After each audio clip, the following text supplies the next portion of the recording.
Halo sahabat sehat, perkenalkan kami dari kelompok Cannabis Sativa, mata kuliah ilmu penyakit pada masyarakat.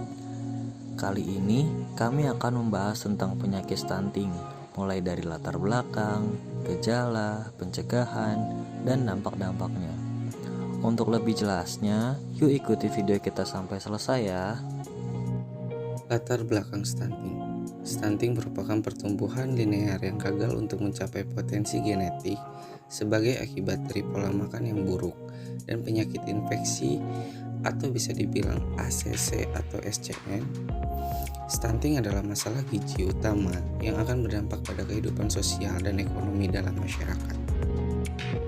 Yuk kenali apa itu stunting. Stunting adalah kondisi gagal tumbuh pada anak balita atau bayi di bawah 5 tahun akibat dari kekurangan gizi kronis sehingga anak terlalu pendek untuk usianya. Kekurangan gizi terjadi sejak bayi dalam kandungan dan pada masa awal setelah bayi lahir, akan tetapi kondisi stunting baru nampak setelah bayi berusia 2 tahun.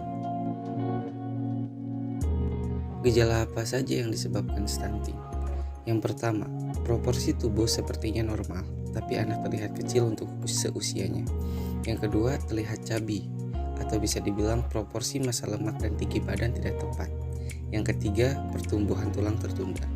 Yang keempat, berat badan rendah untuk seusianya. Apa saja sih penyebab dari stunting itu? Yang pertama, ada kurangnya edukasi soal asupan gizi saat hamil. Yang kedua, kurangnya gizi saat bayi lahir hingga usia 2 tahun. Yang ketiga, kondisi kesehatan ibu yang buruk. Yang keempat, sanitasi dan kebersihan lingkungan yang buruk. Yang kelima, akses air bersih. Yang keenam, infeksi penyakit. Bagaimana cara pencegahan stunting? Yang pertama, kesehatan ibu yang baik. Yang kedua, memenuhi asupan gizi ibu hamil. Yang ketiga, rajin ke posyandu. Yang keempat, memberikan makanan pendamping air susu ibu atau bisa dibilang MPASI.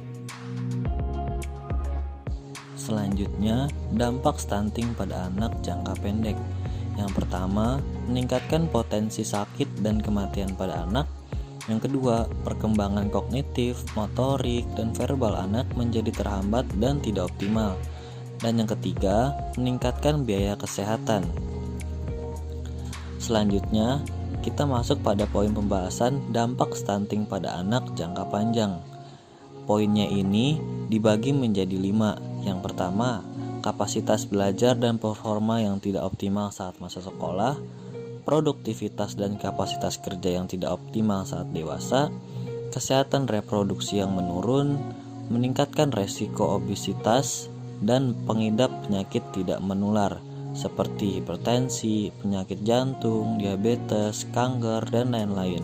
Dan yang terakhir, postur tubuh yang tidak optimal saat dewasa, lebih pendek ketimbang orang-orang seusianya.